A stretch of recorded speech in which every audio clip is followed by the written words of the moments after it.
নাও কাকিমা, তুমি বলেছিলে না তো মেয়ের জন্য দুটো সম্বন্ধ এনেছি। একজন ঘিয়ের ব্যবসা করে আর একজন মাছের ব্যবসা করে।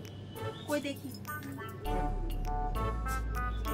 এটা ঘিয়ের ব্যবসা আর এটা মাছের ব্যবসা।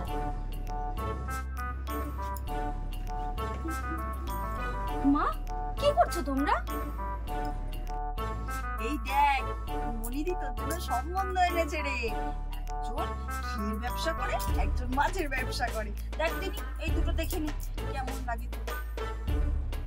দেখো তো তোমার ছেলে, আমার ছেলে খোঁজা হয়ে গেছে। মা, খুব ভালো ছেলে। ছেলে কি করে, কোথায় থাকে, বাড়ি কোথায়? মা, ছেলের বয়স আমার থেকে 15-20 বছরের বড়। 15-20 বছর? ওটা বড় না, ওটা বুড়ো।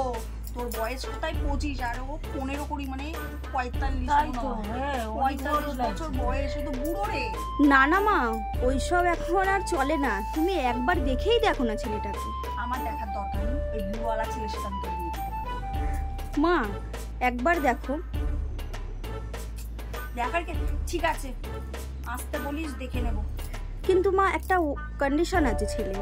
সেটা আবার কি? ওর একটা বিয়ে হয়েছিল আগে, আর ডিভোর্সও হয়ে গেছে। দেখেছিস, ডিভোর্স হয়ে গেছে। বিয়ে আলাম, লোকে কি বলবে? বিয়ে আলাম ছেলেকে বিয়ে করছিস নাকি?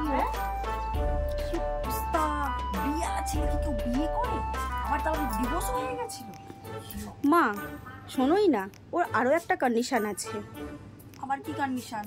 ওর দুটো বাচ্চা আছে, তার মধ্যে বিয়ের পরে একটা কি এমন কাজ করে যে তুই ওকে বিয়ে করার জন্য উপরে লেগেছিস? হ্যাঁ, বিয়ে আলা বা ডিভোর্স আলা, বাচ্চা আছে। ও মামা, ও মা শোনোই না, ছেলে কিন্তু সরকারি চাকরি করে। সরকারি চাকরি করে? একটা কেন, দুটো বাচ্চা আমাদের সাথে থাকবে, অসুবিধা নেই। আসতে বলিস,